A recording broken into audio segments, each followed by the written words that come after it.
जब Bill Gates आया था, अगर और अच्छी इन्वायरमेंट हो जाएगी तो बिल गेट्स आएगा भी। बिल गेट्स क्या, उसका अब्बा दादा कोई और भी आ जाएगा। ठीक है, बिल गेट्स तो बहुत छोटा आदमी है, उससे बड़े बड़े लोग भी हैं। ठीक है, तो वो लोग आएंगे भी, यहाँ पे चाय भी पियेंगे। तो ये बात है। और दूसरी बात ये, इंडिया की भी बहुत इंटरवेंशन है हमारे मुल्क के अंदर। इंडिया जो है, आपको पता है, बहुत सारे बम ब्लास्ट करवाता भी है। अगर कबायली लोग ना भी करें, तालिबान ना भी करें, तो बम ब्लास्ट कहाँ पे करवाते हैं इंडिया? इंडिया में आपके जितने भी प्लांटेड बॉम्ब्स हैं जिसमें कोई सुसाइड अटैक नहीं होता, उसके पीछे इंडिया ही। नून लीग वाले आते हैं कि पीटीआई में ये खामियां थी, ये कुछ वो बुरा करके इतना लूट कर ले गए। पीटीआई वाले कहते हैं कि वो आए थे नून लीग वाले, उनकी ये बैड। जो भी आता है वो पिछले की बुराई बयान करता है, और हम लोग दिन ब दिन डाउनफॉल में आ रहे हैं, हमारी इम्प्रूवमेंट नहीं है। अगर नाज़रीन, सोशल मीडिया पर एक खबर बहुत ज़्यादा वायरल होती हुई नज़र आ रही है। बिल गेट्स जो है इंडिया में एक चाय वाले डोली चाय वाले ठेले पर जो है ना वो बैठे हुए चाय पीते हुए नज़र आ रहे हैं। तो इसके पीछे क्या वजह है, हम बात करेंगे इसे शान से। अस्सलाम वालेकुम। वालेकुम अस्सलाम। सर कैसे हैं आप? मैं अल्हम्दुलिल्लाह बहुत अच्छा हूँ। शान, क्या कहेंगे कि जो बिल गेट्स हैं वो कभी पाकिस्तान में आएंगे? आपने कभी सोचा है कि वो यहाँ पे आके हमारी आम मार्केट्स में कभी यहाँ पे नज़र आते हों? वो देखिए अब वहाँ पे चाय वाले ठेले पे चाय पीते हुए नज़र आ रहे हैं। ये बात सोशल मीडिया पे बहुत ज़्यादा वायरल हुई है। देखिए, वो पाकिस्तान में आए थे। आपको पता है कब आए थे वो? जब इमरान खान की हुकूमत थी। ठीक है, ये सारा दारोमदार जो है एक तो मुल्क के अमन व अमान के ऊपर होता है। जब मुल्क में अमन व अमान नहीं होगा तो कोई भी नहीं आएगा। इवन अपने मुल्क के लोग, मतलब बिल गेट्स को तो छोड़ दें, अब हमारे जो अपने ताजिर हैं, जो थोड़े से अमीर लोग हैं, वो बाहर इस तरह बैठ सकते हैं? नहीं बैठ सकते, क्योंकि मुल्क में गुर्बत है, मुल्क में दहशतगर्दी है। ठीक है, मुल्क में अमन नहीं है। ये सारी चीज़ें डिपेंड कर रही होती हैं हमारे हुक्मरान किस तरह के हैं। अगर हमारे हुक्मरान आज ही ठीक हो जाएं और मतलब कोई अच्छे हो जाएं, हमारे मुल्क में भी इन्वायरमेंट हो जाए, तो बिल गेट्स को क्या है, वहाँ पे भी ज़मीन है अल्लाह की, यहाँ पे भी ज़मीन है अल्लाह की। ठीक है, वो यहाँ पे भी कहीं चाय पीते फिरें। ठीक है, अगर हमारे मुल्क में इन्वायरमेंट नहीं होगी तो हमारे अपने लोग ही बाहर बैठ के, कोई अच्छे पैसे वाले, कोई मशहूर डॉक्टर, कोई साफ़ी बाहर बैठ के नहीं चाय पी सकते, तो बिल गेट्स कहाँ से आएगा? ठीक है, तो ये बात है। ये सारी चीज़ें डिपेंड कर रही हैं हमारे अपनी हुकूमत के ऊपर। जब अच्छी हुकूमत आती है तो अच्छा इन्वायरमेंट होता है। जब बिल गेट्स आया था, अगर और अच्छी इन्वायरमेंट हो जाएगी तो बिल गेट्स आएगा भी। बिल गेट्स क्या, उसका अब्बा दादा कोई और भी आ जाएगा। ठीक है, बिल गेट्स तो बहुत छोटा आदमी है, उससे बड़े बड़े लोग भी हैं। ठीक है, तो वो लोग आएंगे भी, यहाँ पे चाय भी पियेंगे। तो ये बात है। अब देखें, जो बिल गेट्स हैं उन्होंने ये कहा है कि इंडिया की तो चाय में भी इनोवेशन है। उन्होंने चाय की भी वहाँ पे इतनी तारीफ़ की है। पाकिस्तान में तो कोई आना पसंद नहीं करता, पाकिस्तान की तरफ तो कोई देखना पसंद नहीं करता।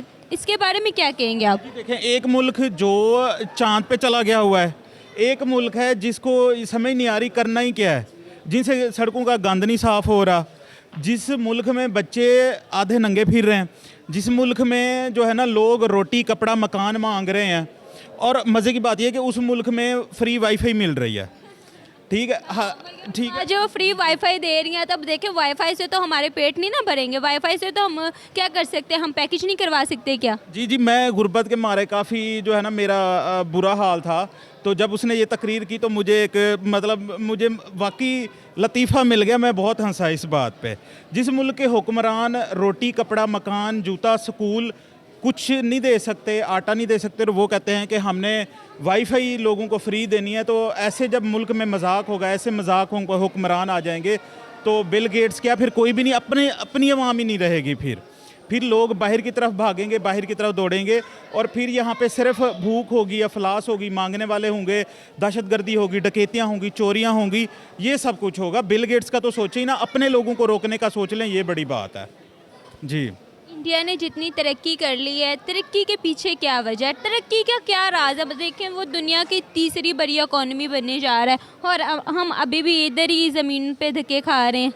जहाँ तक मैं समझता हूँ, जो थोड़ा बहुत मेरा नॉलेज है, देखिए तरक्की के लिए आपको क्या चीज़ें चाहिए होती हैं? आपको तालीम चाहिए होती है, आपको कारोबार चाहिए होता है, आपको शऊर चाहिए होता है। ना हमें शऊर मिला, ना हमारे पास अच्छी तालीम है, ना हमारे पास अच्छा कारोबार है, ना कारोबार करने के लिए कोई इन्वायरमेंट है, तो हम तरक्की कहाँ से करेंगे? इंडिया ने सबसे पहला काम किया, उन्होंने इन्वायरमेंट दिया, अच्छी तालीम दी। उसके बाद अब जो सबसे बड़ी बात है, उन्होंने करप्शन ख़त्म की। जब करप्शन ख़त्म हो जाएगी, जब मुल्क का पैसा मुल्क के लोगों के लिए लगेगा, तो मुल्क मतलब बगैर किसी झिझक के वो चांद पे पहुंच जाएगा। इंडिया की हमारा कोई कंपैरिजन नहीं है। मैं अपने मुल्क की मतलब हम अल्हम्दुलिल्लाह हम मुसलमान हैं, हमारे पास बहुत टैलेंट है, उस लिहाज से नहीं। लेकिन अगर इकोनॉमिकली अगर इस वक्त मैं कहूँ तो हम आई थिंक इंडिया के अब कोई 7वें हिस्से में शायद आ जाएं। हकीकत यही है और ये सच है, हमें मानना पड़ेगा। इंडिया हमसे बहुत ज़्यादा आगे चला गया हुआ है जी। देखें उनके जो हुक्मरान हैं वो जमहूरियत वाले हैं। वो मैं अगर मतलब बहुत ज़्यादा अपने हुक्मरानों का गिला ना ही करूँ तो बेहतर है, लेकिन मैं इतना ज़रूर कहूँगा क्योंकि उनमें इंसानियत है। हमारे हुक्मरानों में अभी तक इवन इंसानियत भी नहीं आई, ठीक है, वो इंसानियत के दर्जे पे भी अभी नहीं है। कोई उससे आगे मोमिन मुसलमान होना तो दूर की बात है। जब इनकी गाड़ियों के नीचे लोग आते हैं, जब इनके सामने लोग भूखे मरते हैं, जिन्होंने अपनी आवाम को नोच के खा लिया हुआ है, जो करप्शन करते हैं, जिनके अपने बच्चे बाहर हैं, जो इलाज बाहर से करवाते हैं, जिनके कपड़े बाहर से आते हैं, जिनके जूते बाहर से आते हैं, जो इवन सर दर्द की गोली बाहर से मंगवाते हैं, जो लाख लाख की टोपियां पहनते हैं, जो 2-2 करोड़ की जूतियां पहनते हैं, तो उनसे हम क्या तवक्को कर सकते हैं? वो अवाम में कैसे आ सकते हैं? अवाम में आएंगे तो जैसे पहले हो रहा है, जूतियाँ ही पड़नी है, इन लोगों को जूतियाँ ही पड़नी है और क्या पढ़ना है। इसलिए इनको डर है कि, और जो इतना मौत से इतना ज़्यादा डरते हैं, उन्होंने हमारे लिए क्या करना है? तो खुद मौत से डरते हैं, ज़ाहिर है बाहर की चीज़ें इस्तेमाल करते हैं, तो अपने लोगों को पसंद भी नहीं करते। और अगर हम कभी इनका देखें, इनका रवैया देखें, अपने लोगों को क्या, अपने जैसे लोगों को नहीं पसंद करते, तो आवाम को क्या करना है? रिसेंटली हमने टीवी में देखा कि कभी हमारी जो वज़ीर आला बनी है, तो उन्होंने अपनी ही एक कुलीग को धक्का मारा है, दूर किया है कि आप मुझसे जो है ना गले ना मिलें। तो ये लोग जब अपने ही कुलीग्स के साथ ये करते हैं, और वो उससे उम्र में भी बड़ी थी, उससे उम्र में भी बड़ी थी, अपनी उसकी पार्टी की थी, एक मतलब एक थोड़ा बहुत एहतराम होता है। हज़ारों कैमरों के सामने उसने जब एक औरत को धक्का मारा, तो ऐसे लोग अवाम में कैसे आ सकते हैं? ये पॉसिबल नहीं है, ये इन लोगों को सूट नहीं करता, ये इसलिए अवाम में नहीं। अस्सलाम वालेकुम। जी वालेकुम सलाम। सर क्या करते हैं आप? कि मैं टीचर हूँ, मैथमेटिक्स का पढ़ाता हूँ मैं प्राइवेट स्कूल में। ज़बरदस्त। सर क्या कहना चाहेंगे, जो बिल गेट्स हैं इंडिया में वो आम घूमते हुए नज़र आ रहे हैं। एक आम सा डोली चाय वाला, एक आम सा सबसे छोटा तबका का जो चाय वाला है, वहाँ पे वो बैठे चाय पीते हुए भी नज़र आ रहे हैं। और वो वहाँ पे बैठे ये कह रहे हैं कि इंडिया की तो चाय में भी इतनी इनोवेशन है कि मुझे ऐसे लगता है कि जैसे मैं अपने घर में बैठा हुआ हूँ। ये इस किसी हद तक तो ये बात ठीक भी है। पाकिस्तान के अंदर टेररिज्म का मसला है, आपको पता है, हमारा कबायली इलाका है, वो बिल्कुल उसमें कोई रूल कोई नहीं करता, ठीक है, वो इन्फिल्ट्रेशन बहुत ज़्यादा है, तो जिसकी वजह से लोग जो है सुसाइड अटैक्स इस तरह के हमले आते रहते हैं। और दूसरी बात ये, इंडिया की भी बहुत इंटरवेंशन है हमारे मुल्क के अंदर। इंडिया जो है आपको पता है बहुत सारे बम ब्लास्ट करवाता भी है। अगर कबायली लोग ना भी करें, तालिबान ना भी करें, तो बम ब्लास्ट कहाँ पे करवाते हैं इंडिया में आपके जितने भी प्लांटेड बॉम्ब्स हैं जिसमें कोई सुसाइड अटैक नहीं होता, उसके पीछे इंडिया ही होता है, जो प्लांटेड होते हैं खास तौर पे, ठीक है, टाइम बॉम्ब की मैं बात कर रहा हूँ, उसमें ज़्यादातर इंडिया होता है उसके पीछे। अब खबरों में भी सुनते रहते हैं, हमारे चीफ ऑफ आर्मी स्टाफ भी इसके बारे में अक्सर कहते रहते हैं कि इसके पीछे इंडिया का हाथ है। ISI चीफ का भी जो है वो बस सुनते हैं ना खबरों में, हमने सर्च नहीं ना किया, कभी हमने सर्च किया? देखिए, सर्च मैं क्या करूँ, जाके बम को चेक करूँ ये किसने भेजा हुआ है? आपका ISI चीफ कह रहा है कि इसके पीछे इंडिया का हाथ है, जब आर्मी चीफ कह रहा है, ज़ाहिर बात है वो उनको एजेंसीज की रिपोर्ट आ रही है, उनके पास एविडेंस होता है, सबूत होता है, उसकी बेस के ऊपर वो बात करते हैं। ये बात है तो फिर तरक्की के लिहाज से दुनिया की तीसरी बड़ी इकोनॉमी कैसे बन गया इंडिया? इंडिया में जो सबसे बड़ी प्रॉब्लम है ना, ये बड़ा आपने बेसिक सा क्वेश्चन कर दिया, सबसे बड़ा है लैंग्वेज का मसला, ठीक है। इंडिया हमारे यहाँ पे मसला ये है कि हम 4 लैंग्वेजेस बोलते हैं, पंजाबी बोली जाती है, फिर उर्दू बोली जाती है, फिर लोग इंग्लिश में स्ट्रगल करते हैं, ठीक है ना। हमारी सारी एनर्जी इंग्लिश के ऊपर लगी रहती है, जो असल काम है, जो जिसको इल्म बोलते हैं, उसकी तरफ हमारा ध्यान नहीं आता। इंडिया का अगर आप अंदर देखें तो इंडिया के अंदर उनकी जो इंग्लिश लैंग्वेज है वो इसी तरह ही है जैसे उनकी मदर टंग होती है, वहाँ किसी को कोई मसला नहीं है, ठीक है। इंडिया की मैं ये नहीं कहता कि बहुत ज़्यादा लोग इंग्लिश बोल लेते हैं, लेकिन काफ़ी एक सर्टन पोर्शन है इंडिया के अंदर जो बड़े कंफर्टेबली इंग्लिश बोलता है, ख़ासतौर पे वहाँ जो स्कूल के अंदर चला जाता है वो इंग्लिश बोलता है। मुझे यहाँ बताएं, यहाँ कितने लोग इंग्लिश बोल सकते हैं? यहाँ MA इंग्लिश भी कर लें ना तो उनको इंग्लिश नहीं आती। वजह उसकी क्या है कि हमारा जो सिस्टम है, जिस तरीके से ये सिखाई जाती है वो गलत है। इंडिया के अंदर ये नहीं है। हमारी ये बुक्स खोल लें आप, तो इस वजह से इंडिया के अंदर जो मीडियम है ना, एक्चुअली वो उनकी हर्डल नहीं है बीच में, तो उनकी मेन हर्डल ख़त्म हो जाती है, जिसकी वजह से वो फोकस कर पाती है असल चीज़ के ऊपर, जिसकी वजह से इंडिया तरक्की कर। आप देखें वो चांद पे चले गए हैं, क्यों? क्योंकि जो कम्युनिकेशन स्किल है वो कोई हर्डल नहीं है, रुकावट नहीं है, वो सारा फोकस इल्म के ऊपर है, वो उसी वजह से वो आ गए हैं वो।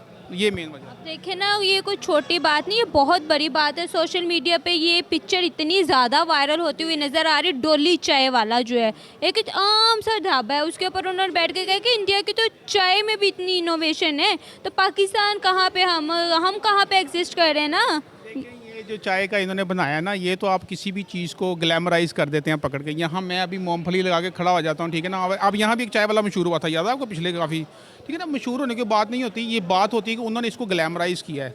ये नहीं कि बिल गेट को। देखें, इसके अलावा भी कुछ ही दिन पहले की बात है, जो फ्रांस के प्रेसिडेंट थे, वो भी वहाँ पे आम सब्जी खरीदते हुए ना, इंडिया की आम मार्केट में वो भी नज़र आ रहे हैं। वहाँ पे हर बंदा आम नज़र आता है, जो आराम से अपना फिर सकता है, रह सकता है, जो मर्जी कर सकता है। यहाँ पे आपने कभी देखे नवाज शरीफ साहब जो है वो या पैनोरामा में आके खड़े हो जाए, कभी देखा है आपने? या फिर कभी आपने देखा कि वो नारकली चले गए या लिबर्टी चले गए? वो जब भी निकलते हैं ना, वो 50-50 गाड़ियों के प्रोटोकॉल के साथ निकलते हैं। आपको लग रहा है ना वहाँ एजेंसियाँ नहीं होती, जहाँ बिल गेट फिर रहा होता ना, पूरी इंडिया की एजेंसी उसके पीछे खड़ी होती है, वो नज़र नहीं आते। मुझे बताएं, मोदी डायरेक्ट कहीं फिरे हैं ऐसे? मोदी नहीं फिर सकता, इंडिया का बड़ा पॉलिटिशियन नहीं फिर सकता, राहुल गांधी नहीं फिर सकता, ठीक है ना। और कुछ लोग दिखाए ना जैसे आम फिर रहे हों, कभी भी नहीं फिरते, उनके साथ सिक्योरिटी होती है। इंडिया में तो अंडरवर्ल्ड बहुत ज़्यादा, इतनी दुश्मनियाँ हैं, वो तो मार देते हैं बंदे को। ये तो सिर्फ बिल गेट्स को उन्होंने दुनिया को दिखाने के लिए ये बताएं ना कि एजेंसियाँ कितनी, उस बिल गेट्स ने जब वो एरिया विजिट किया, क्या वो एरिया क्लियर नहीं करते? पहले वो करते हैं क्लियर। आप ये देखें कि उसने वहाँ पे बैठ के, वहाँ पे जो आम लोग हैं ना, उनके साथ उसने मिलना पसंद किया, उसके साथ उन्होंने बैठ के खाना पसंद किया है। वहाँ पे जितने लोग हैं वो वहाँ पे उनके साथ बैठना पसंद करते हैं, खाना पसंद करते हैं। वहाँ पे हमारे साथ तो कोई बैठना पसंद नहीं करता, हमारे साथ तो कोई खाना पसंद नहीं करेगा। वो हमेशा यही जो उनके टॉप क्लास के लेवल के जो लोग होते हैं ना, वो बस उनके साथ ही बैठना पसंद करते हैं। नहीं, ये देखो, इंडिया की बहुत बड़ी इकोनॉमी है, ठीक है ना। वहाँ पे चूँकि पैसा इतना ज़्यादा है, जो बाहर के जितने भी बड़े बिजनेसमैन हैं ना, उनको इंडिया के अंदर ये आके एक अपनाइत शो करनी पड़ती है। देखें जी, ये माँ बाप के गरीब लोगों के साथ बैठ रहे हैं, क्योंकि वहाँ गरीब तबका भी बहुत ज़्यादा है, पॉवर्टी बहुत ज़्यादा है, और उन्होंने पैसा भी कमाना होता है। इंडिया में सारे इन्वेस्टर जाते हैं वो यही शो करने के लिए। अब पाकिस्तान देखें, ओवरऑल वैसे पाकिस्तान की इकोनॉमी तो छोटी है, 20 करोड़ का मुल्क है, वो 120 करोड़ से भी ऊपर का है, ठीक है ना। उनकी ज़मीन इतनी, रकबा उनका इतना ज़्यादा है, तो वो हमारे से इकोनॉमी बहुत बड़ी है, इसलिए लोग उनके आगे पलकें भी बिछा देते हैं। बाकी जो आप बात करें चाय पीने, मेरे साथ बिल गेट आए, फ़ोन करके हम डायरेक्ट चलते हैं, देखते हैं कौन उसको घुसने देता उधर। ये एजेंसियाँ इलाका क्लियर करती हैं पहले, उसके बाद वो बिल गेट आया है, वो कैमरे आ गए वहाँ पे, वो सारा कुछ ड्रामा इन्होंने कर लिया। फिर आपको पता है इंडिया प्रोपेगेंडे में तो वो शेर है, ठीक है ना। फिर उसके चैनल धड़ाधड़ दिखा रहे हैं सारा कुछ, देखें जी, ये देखें हमारा बिल गेट यहाँ फ्री फिर रहा है। बिल गेट कोई फ्री वहाँ नहीं फिरता, वहाँ तो शाहरुख खान भी अकेला नहीं फिर सकता, फिर सकता है, कभी भी नहीं फिर सकता। अब हर वक्त उसके पास शेरू होता है, उसके साथ सारे उसके बॉडीगार्ड 20-20 साल लेके फिर रहा होता वो। तो ये सारा झूठ है जो इंडिया दिखाता है, जो असल चीज़ है वो हो रहा है। आप एक काम, जो इंडिया का जो शायर है ना, क्या नाम है उसका, जो उर्दू शायरी करता है, जिसने काफ़ी गाने भी लिखे हुए हैं, तो पाकिस्तान आया था वो, बल्कि यहाँ आके पाकिस्तान की तारीफ़ कर रहा था कि पाकिस्तान के अंदर हमें बिल्कुल गंद नज़र नहीं आता जिस तरह इंडिया के अंदर है। ये कब की बात है, कब की बात कर रहे हैं आप? की बात है, मैं जवेद साहब की बात कर रहा हूँ। जवेद साहब शायर हैं बहुत बड़े, ठीक है ना। उन्होंने ये पिछले साल जब यहाँ विज़िट किया, ये फैज़ मेले पे आए हुए थे अलहमरा हॉल के अंदर।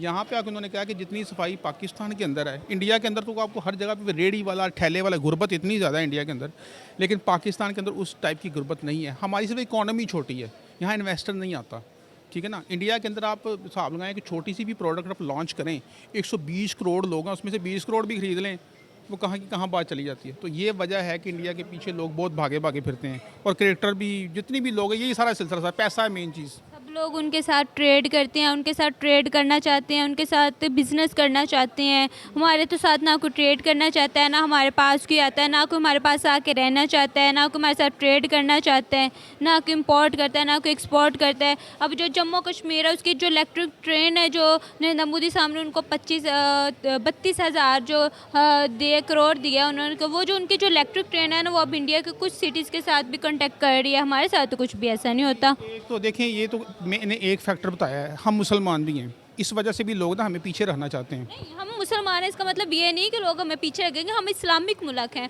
आप ये देखें, पहली फर्स्ट प्रायोरिटी ये है कि हम एक इस्लामिक मुल्क हैं, ठीक है। जितने भी इस्लामिक ममालिक हैं, उनका रुझान हमारी तरफ बढ़ना चाहिए ना, बजाय कि वो इंडिया की तरफ बढ़ते जा रहे हैं। इंडिया इस्लामिक मुल्क तो नहीं है ना, इस्लामी जमहूरिया क्या है? ये एक बहुत अहम पॉइंट है आपने जो बात की कि इस्लामी मुल्क क्यों इंडिया की तरफ जाते हैं।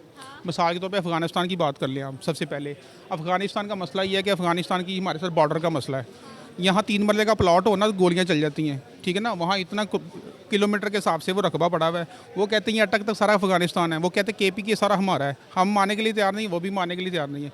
इसलिए ज़मीन के झगड़े की वजह से अफगानिस्तान का रुझान उधर है। अब ईरान को ले लें, ईरान के साथ हमारा जो है ना वो फ़िरकावारी, वो क्योंकि शिया है, हम सुन्नी है, उसी वजह से भी थोड़ा सा तजाद है। हमारा जो सुन्नी हुक्मरान है उनका रुझान होता है सऊदी अरब की तरफ, ठीक है। कोई शिया यहाँ हुक्मरान आता है वो कहता है हम ईरान की तरफ जाएँ। अब इंडिया, ज़ाहिर सी बात है, इतनी बड़ी इकॉनमी है, जितने भी इन्वेस्टर हैं इंडिया के बड़े, वो इन्वेस्टमेंट करना चाहते हैं इंडिया के अंदर, पैसा कमाना चाहते हैं ना। बेसिक मकसद है पैसे का। यहाँ पैसा नहीं है, यहाँ फिर हुकूमत भी तो कोई नहीं ना है। कितने साल मार्शल लॉ रहा है, लोग नवाज शरीफ को ब्लेम करते हैं। नवाज शरीफ टोटल 8 साल रहा है, आप गिन लें फिंगर टिप्स के ऊपर। कहने के तो वो 30 साल रहा है पाकिस्तान के अंदर, लोग कहते हैं, वैसे उसके 8 साल ही बनते हैं। तो ये मेन वजह है। बहुत सारे फैक्टर, एक फैक्टर नहीं है। तो हम आम जो बाकी जो है, आपको पता है इसराइल है, वो पाकिस्तान उनकी आँख में खटकता है कि ये ही एक इनका एटॉमिक पावर, अगर इसको ख़त्म कर दें तो वो जो मर्जी फ़लस्तीन के ऊपर करें, पूरा इराक के ऊपर भी कब्ज़ा कर लें, पीछे शाम उर्दन तक भी कब्ज़ा करें, ग्रेटर इसराइल क्रिएट कर लें। तो वो अपने मोहरे इस्तेमाल करते हैं, इंडिया को इस्तेमाल करता है, अफ़गानिस्तान को किसी और सेंस में इस्तेमाल करता है। तो ये इसकी मेन वजह। काफ़ी सारे फैक्टर हैं, एक चीज़ को ऊपर आप नहीं कह सकते, ये वजह मेन है। अस्सलाम भाई साहब, सर, आपका नाम? आज़म खान। क्या करते हैं आप? हमारा गारमेंट्स का काम है। गारमेंट्स का काम है, ज़बरदस्त। सर, क्या कहना चाहेंगे, बिल गेट जो है आम एक छोटे से डोली के ठेले पे बैठ के उन्होंने चाय पी और उन्होंने कहा है कि इनकी इंडिया की जो चाय, इंडिया की चाय में भी बहुत ज़्यादा इनोवेशन है। हम इंडिया में आते हैं तो हमें ऐसे लगता है कि हम अपने घर में आ गए, हमें यहाँ पे इतना ईजी, इतना फ्रेंडली फील होता है। वो सीखें, ये सब कुछ इंडिया की गुडविल है, उनके मुल्की हालात अच्छे हैं, वहाँ इकॉनमी हर चीज़ सेफ साइड है, यानी लोग वहाँ जाते हैं तो अपने आप को ईजी फील करते हैं। यही चीज़ हमारे पाकिस्तान में नहीं है। यहाँ अगर वो आए तो स्पेशल रेस्टोरेंट्स में या स्पेशल VIP रेस्टोरेंट्स में स्टे करेंगे, लोकल मार्केट्स में नज़र नहीं आएंगे। वजह अनसिक्योरिटी, हालात ठीक नहीं है, अनसिक्योरिटी है, जिसकी वजह से। और ये हमारे मुल्की हालात में जो भी है, इसमें हमारे हुक्मरानों का काम ज़्यादा है। मुल्की हालात इस्टेब्लिश नहीं है, रोज़ दिन ब दिन दहशतगर्दी ज़्यादा है। बाहर कंट्री से सिर्फ यही नहीं, उसके अलावा भी बाहर कंट्री से जो लोग आते हैं उनको, वो भी अपने आप को अनसेफ, अनस्क्वायर फील करते हैं। वो भी यहाँ आपको आम कॉमन नहीं नज़र आएंगे, जबकि इंडिया में ये चीज़ बिल्कुल नहीं है। उनके जो सियासतदान है, उन्होंने अपने वहाँ पे एक वैल्यू बनाई है, एक रिस्पेक्ट अपनी बनाई है। वहाँ पे अब पिछले कुछ दिनों पहले फ्रांस के प्रेसिडेंट, वो भी आम मार्केट्स में सब्ज़ी खरीदते हुए नज़र आ रहे हैं। तो वहाँ पे हर चीज़ इतनी स्टेबल है। और पाकिस्तान में ऐसी क्या वजह है, क्या खामी है, पाकिस्तान क्यों पीछे रहता जा रहा है? अभी कुछ ही देर पहले की बात है, कुछ ही साल हम पीछे जाएँ तो पाकिस्तान बिल्कुल ठीक था। उसकी वजह मेजर जो है वो यही है कि हमारे जो हालात हैं ना कौमी, या जो हमारे हुक्मरान हैं, वो आया, देखें PTI है या नून लीग है या कोई भी एनी वन पार्टी है, उसमें किसी रिलेटेड नहीं है। हम खुद इस वक्त मेंटली तौर पे इस चीज़ पर सेटिस्फाइड नहीं है कि गवर्नमेंट क्या बनेगी, किस तरफ आएगी। अब ये बालाज साहब का जो हुआ कत्ल आपके सामने है, जब ये सारे मुल्की हालात सामने आते हैं तो इसमें हमारी मुल्की सालमियत, हमारी सिक्योरिटी, हर बंदा अपने आप को अनसेफ फील करता है। ये सब चीज़ें अगर हम सेफ नहीं है ना, हम यहाँ पे 10 बजे के बाद, 11 बजे के बाद हम घर से बाहर निकल रहे तो हम सेफ नहीं है। यहाँ हम सेफ नहीं हैं, और उसके अलावा हम एक आम कॉमन पीपल हैं। उसके अलावा जो लोग हैं वो ऑल ओवर हालात ही ठीक नहीं है। उसकी वजह सिर्फ ये है कि वन पैटर्न नहीं है। हम कल तक PTI की गवर्नमेंट में थे, अब नून लीग की गवर्नमेंट में है। पता लगता है अब ये गवर्नमेंट अब फिर ख़त्म हो जाएगी। कभी कुछ हालात हैं, कभी कुछ हालात हैं। सुनने में एक सीट पे आता है, दूसरा उसकी टांग खींचता है, फिर दूसरा आएगा, फिर तीसरा उसकी टांग खींचेगा। कंटिन्यू है ना क्या चीज़ें ऐसे ही? ये चीज़ें बड़ा साइड इफ़ेक्ट करती हैं, चीज़ों का बड़ा फैक्ट है। नून लीग वाले आते हैं कि PTI में ये खामियां थी, ये कुछ वो बुरा करके इतना लूट कर ले गए। PTI वाले कहते हैं कि वो आए थे नून लीग वाले, उनकी ये बैड। जो भी आता है वो पिछले की बुराई बयान करता है, और हम लोग दिन ब दिन डाउनफॉल में आ रहे हैं। हमारी इम्प्रूवमेंट नहीं है। अगर आप कहना इम्प्रूवमेंट, वो चीज़ नहीं है, जिसकी वजह से ना कारोबार मुस्तहकम है, ना हमारी करेंसी मुस्तहकम है, और ना हम लोगों की महंगाई कंट्रोल में है। एक अजीब से हालात है। देख लेना, चांद पे पहुंच गया है, ठीक है, उसमें क्या रह गया? वो दुनिया की तीसरी बड़ी इकोनॉमी बनने जा रहा है, सुपर पावर वो बन रहा है, और हम यहाँ पे कहाँ पे है? और अगर हम बात करें एज आ पाकिस्तानी, तो एज आ पाकिस्तानी हम कहाँ पे एग्जिस्ट कर रहे हैं? आप ये बता दें, हमारी वैल्यू ही क्या है दुनिया के सामने? एज आ पाकिस्तानी देखें, जो आप बात कर रहे हैं ना, इस वक्त इंडिया हमसे बहुत स्ट्रॉन्ग है। बहुत, अगर आप इसी को ले जाएं 2000 की दहाई में, 2005 में, 99 में, तो इंडिया की इकॉनमी हमारे से काफ़ी डाउन थी, उनकी हमारी हाफ करेंसी का फ़र्क था। अब इस वक्त ये पोजीशन है हमारी, उनकी अब उनकी करेंसी हमसे डबल है। वो यही वजह है कि वन पैटर्न पे ना चलें, उससे भी आगे चली गई, डबल से भी ज़्यादा। उसकी मेन वजह यही है कि हम लोग वन पैटर्न पे नहीं है। हमारा बस अल्लाह ताला ही इस मुल्क पे खैर करे तो खरे, हालात कुछ नहीं है, इसके अलावा बस आगे अल्लाह बेहतर करने वाला। जी तो व्यूवर्स, आपने जानी पाकिस्तानी अवाम की राय। आप भी अपनी राय का इजहार कर सकते हैं। क्या लिखता है आपको कि बिल गेट्स पाकिस्तान में भी इसी तरह से आकर आज़ाद दाना घूम सकते हैं? क्या हमारे साथ भी वो बैठ के चाय पी सकते हैं? आपकी क्या राय है? आप भी अपनी राय का इजहार कर सकते हैं नीचे दिए गए कमेंट सेक्शन में। जाने से पहले आप मुझे इजाज़त दें, अगर आपने मेरे चैनल को लाइक शेयर सब्सक्राइब नहीं किया तो मेरे चैनल को भी सब्सक्राइब करें, शेयर करें, लाइक करें। अल्लाह हाफिज़।